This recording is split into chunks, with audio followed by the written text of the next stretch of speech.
বলেছেন, হাদিসটা খুব ভালো করে শোনেন।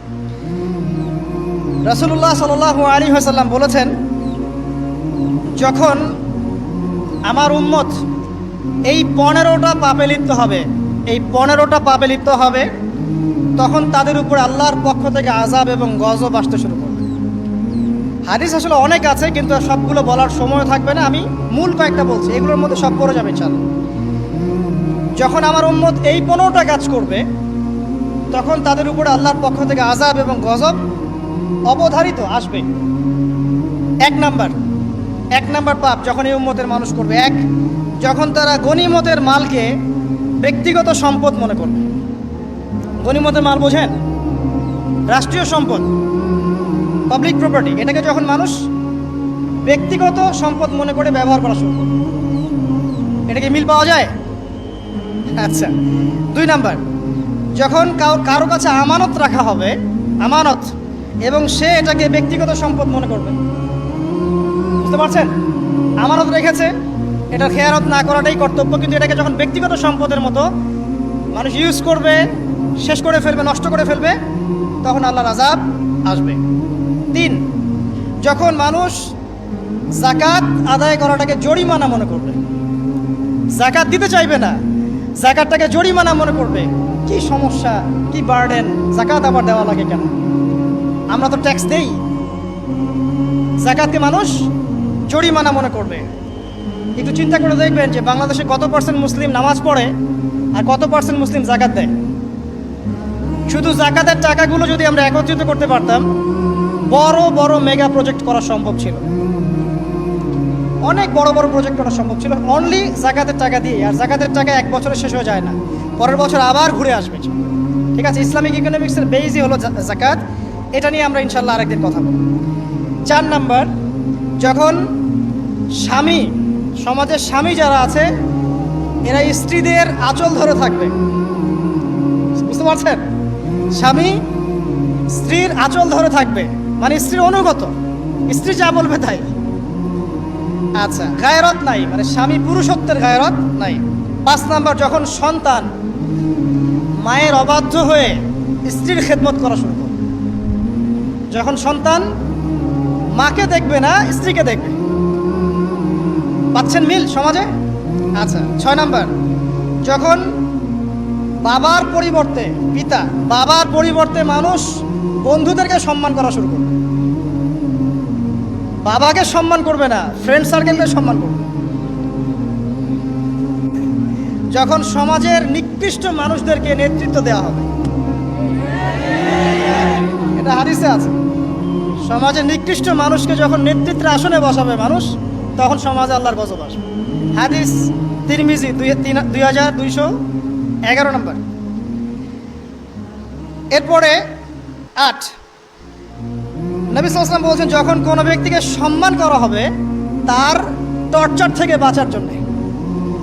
যখন কোনো মানুষের সম্মান করা হবে তার শাস্তি থেকে বাঁচার জন্য, মানে মানুষ মন থেকে সম্মান আসছে না, ভয়ে আপনি সম্মান করছেন। এই অবস্থা যখন আসবে, তখন আল্লাহর আযাব আসবে। তারপরে 9, যখন মসজিদের মধ্যে, দেখবেন অনেক মসজিদ আছে বাংলাদেশে, মসজিদের মধ্যে হট্টগোল বেড়ে যাবে। মসজিদের মধ্যে হট্টগোল বেড়ে যাবে, আর মসজিদগুলো হবে চাকচিক্যময়, হেদায়েত উঠে যাবে। মসজিদ হবে চকচকা, তাজমহলের মতো এক একটা, কিন্তু হেদায়েত উঠে যাবে। মসজিদে হট্টগোল বেড়ে যাবে। 11, যখন পুরুষেরা রেশমি কাপড় পরবে, পুরুষেরা সিল্কের রেশমি কাপড় পরবে। পুরুষের জন্য স্বর্ণ আর রেশমি কাপড় পরা হারাম। তো এখন পুরুষেরা অনেকে স্বর্ণ পরে, রেশমি কাপড়ও পরে, এটা মহিলাদের জন্য জায়েজ। এরপরে 12, যখন প্রকাশ্যে মদ্যপান করা হবে। আর মদ্যপানের মধ্যে ভাই সিগারেটও পড়ে, আপনার গাঁজা, ইয়াবা সবই পড়ে। যখন প্রকাশ্যে মদ্যপান করা হবে।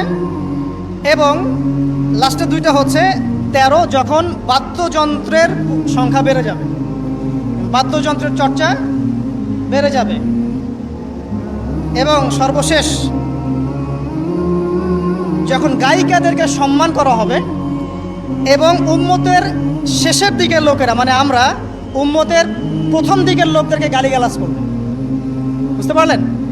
যখন মাদকদ্রব্য প্রকাশ্যে পান করা হবে, যখন আপনার রেশমি কাপড় পুরুষেরা পরবে, যখন বাদ্যযন্ত্র তৈরি করা হবে, চর্চা করা হবে এবং গায়িকাদেরকে সম্মান করা হবে, এবং যখন এই উম্মতের শেষের মানুষেরা উম্মতের প্রথম দিকের মানুষদেরকে গালিগালাজ করবে। সাহাবীরা কি জানতো, আয়েশা রাদিয়াল্লাহু আনহার চরিত্র অমুক ছিল, এই ছিল সেই ছিল ইত্যাদি। নাউযুবিল্লাহ, এই কথাগুলো এখন আসে না। রাবি আলী রাদিয়াল্লাহু আনহু তিনি বলছেন, যখন এই আমলগুলো সমাজে বেশি বেশি চালু হয়ে যাবে তখন কি হবে, নবী সাল্লাল্লাহু আলাইহি ওয়াসাল্লাম বলছেন যে তখন জমিনের মধ্যে আল্লাহর পক্ষ থেকে গজব আসবে। কি কি? 1 নাম্বার, প্রবল ঘূর্ণিঝড়, জলোচ্ছ্বাস। 2, আগুনও বর্ষণ হতে পারে, হাদিসে আসছে। 3, ভূমিকম্প হবে বেশি বেশি। 4, মানুষের আকৃতি পরিবর্তন হয়ে যাবে, মানুষের আকৃতি পরিবর্তন হয়ে যাবে। এই হাদিসটা আমি আপনাদের জন্য এনেছিলাম। এরপরে আসেন, আরেকটা হাদিস আছে।